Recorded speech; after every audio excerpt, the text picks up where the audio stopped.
Hi guys, long time no see. Well, not done a video for a couple of weeks. Been fishing.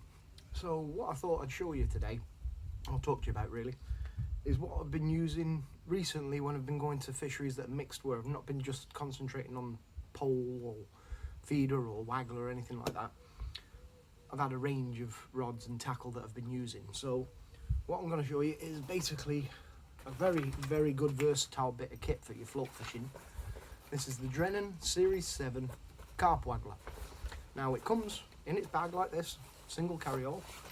In the carry-all it has a little tag or print, sticker, ticket, whatever you want to call it, that you can write on the name of the rig you're using, what line you've got on it, and things like that, and you just wipe it clean anytime you want to change your rig or anything like that. It's a 12-foot fairly strong waggler rod. Basically it's not going to be something you're going to use for 20-30 pound fish, but it's going to handle carp, you know, up to the double figures and above range. I've had many double figure carp on it and lots of good bream and tench and roach. It's almost, I'd say, a similar strength to the old Drennan tension bream float rod they used to do. Now this is the 12-foot version of it. I think they do another size. But being the Series 7, you can pick these up rather cheap right now because they've just replaced them with the Vertex range. Now, I always have a landing net handle in there just in case there's a spare. I've got on this now at the moment. I will show you and how it all is in here. Hey, there's the rod itself, bag, down there for a minute, don't worry about that. It comes with these foam protectors for you to put and space, so the rod stays apart from itself. It's not bashing off each other. The eyes are staying apart and not going to crack each other or crack the carbon or crack your eyes.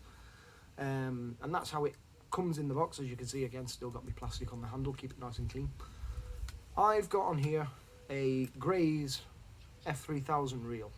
Now, using this recently and catching some carp and that on it, I've come to figure out that it's not very well balanced for the strength of rod that it is, this reel, so I'm going to be replacing it, changing it, putting something else on here. Maybe still get a 3000 reel, but something that's that little bit more robust, maybe something like a Daiwa TDM or the, let's say, MAP Aqueos Ultra, something like that. It's just a little bit more robust and strong design for it. This was pretty cheap, in fairness. I think I got the reel for about 30-40 quid. But the reel rod itself, it's a very nice carbon. It's a good strong finish to it. It's the typical Drennan design, as you can probably make out there. And on it, it tells you it's a puddle chucker, carp waggler, 12 foot. And then underneath, it will tell you its whole rating. So underneath it says here, ideal reel line strength is between 3 to 6 pound. I've got 6 pound on my reel. Hook lengths of between 2 to 5 pound, but you fish it straight through if you wish. Cast anything from small wagglers up to 8 gram loaded, providing power, play, action. And like I say, I've been using it with floats up to about even 1.2 gram really, because some of the lakes I've been fishing for the carp or the big bream, of course they've got little fish in there. They've got roach, rudd, things like that, and they're taking your bait on the drop. So I've been using a heavier float, maybe even a loaded waggler at times, and dotting my shots so I can get straight through them, straight down to the bottom. And what I've got on here, I've just, in fairness, I changed the float last time I used it because I had a very light float on here. On here at the moment I've got a Peacock Drennan 1.2 gram, and it's held in place. Don't worry about where the shotting is on this at the moment, because that's just where I've pushed the float down to. Are those bayonets that I've been telling you about in previous videos, where you put your float stem into the rubber and then you got a bayonet and a rubber sleeve. The rubber sleeve is on your line and the bayonet pops into the sleeve, and that secures your float there. And as you can see, it's free moving, so it doesn't tangle very easily, and it cocks beautifully. That's why it's at that angle there, so it can cock straight. Always remember to put your bayonet from the top down. Don't put it in from the bottom up, or your float's going to go cockeyed when you cast and fish. And that's how I've got it set up at the moment. Like I say, the hook size I've got on here is a size 14 wide gate pellet hook, and it has been working wonders for me recently. I've fished down at Yuldens, as you probably saw from my latest report. Had a great day on the bream, had some cracking bream up to £4, £5, Beautiful big hybrid, just shy of £3. That was all on this really, apart from a few on the method feeder that I was using. And what I was doing was fishing at, say, 2 to 3 rod lengths out. The bottom sloped away very, very nicely. From right at your feet, you had about a foot of water. And then the further you went out, the deeper it got. But it was a gentle slide like that. So literally come in a foot and you came up about 6 inches. So I fished it to where I had a good depth of about 6.5, 7 foot. Because that's where I found that most of the fish were lying. In the morning, they were in the margins. And with the feeder, I was fishing down in the margins behind a tree. And that's where I was getting a lot of bites. But they dried up as soon as that big old ball in the sky got up. Those bites dried up and they moved out into the deeper water, and that's where this came into play. Now, when I fished there before, I've had some carp out doing the same thing. Well, up to 15, 16 pound is what I've had on the Waggler rod there. And of course, because it's a bayoneted float and what have you, in no time at all, I can either pop these leads off and leave the float on, or take the float off and I can whip it out there on the surface using bread flake or biscuits or anything like that to get them on the surface. But I thought I'd show you the rod just for how good it is, what it is, and you can pick these up a bit cheaper now, because like I say, they've just brought out the Vertex range to replace the Series 7 range. So these have come down in price. I think when I got this it was about £80, maybe £90. You get them now, I've seen them online, brand new to 60 quid. Second hand you'll pick them up for 50 quid, you know. They are a cracking versatile rod, even as a beginner's float rod as well. Because you can leave it set up in its own bag and everything, it's dead easy for your kid to just put it out, put it together, fish away. Or for yourself, if you're doing a quick short session when you finish work or before work, it's all made up and ready. All you got to do is adjust your depth of your float and you're all set and sorted. The other thing I was going to show you, which is a very good find, and I'll give my partner credit for this. She spotted these in the shop and thought of me. And what it is, I've been trying to change baits. Been using a lot of pellet recently.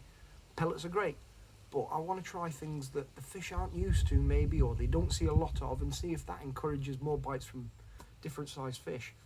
And she found this big bag of cheese, if you will, Cathedral City cheese. In this bag are these little bags, and these little bags about yay big, like that, and the cheese in them is all cut into tiny cubes. I say tiny cubes, they're a good size. I mean, I'll open this and I'll show you what size they are. And they're perfect for putting on a push stop, or straight on the hook, or a small hair. And the cheese is quite rubbery, because it's for kids basically, for the lunch boxes and what have you, so it stays on fairly well. And that is how they're cut. Perfect, absolutely brilliant size to go on your bayonet. And I use these at weekend at both Martin's Lake at Simpsons and at Eulden, and I had carp on them, I had bream on them, I had roach on them. Brilliant, brilliant. And especially in the margins, when I was using the pole in the margin on Martin's Lake, that's what I was using for some of them, and it worked fantastically. Good pure bites, you know, good solid indication. So if you can find them, we got them in one of the cheapy shops like your B&M or your Poundland or whatever, and it is £1 a bag, and you get about 6 or 7 of these sachets in a big bag. So that, for hook bait, was nearly a session. You know, I think I had to go through 2 of them, but I wasn't feeding any in. What I did do was I grated a little bit of cheese into my ground bait, give it a bit of smell and essence, and put a little bit of parmesan, that was the word, parmesan cheese into the ground bait as well, give it that smell of it sort of thing. And I was just using that very, very lightly. When I say very lightly, binding a ball with just your hand, one hand like that, and down the bottom, making it solid so that it got to the bottom. It wasn't spraying up through the water, because the last thing I wanted to do was bring fish in all depths of water.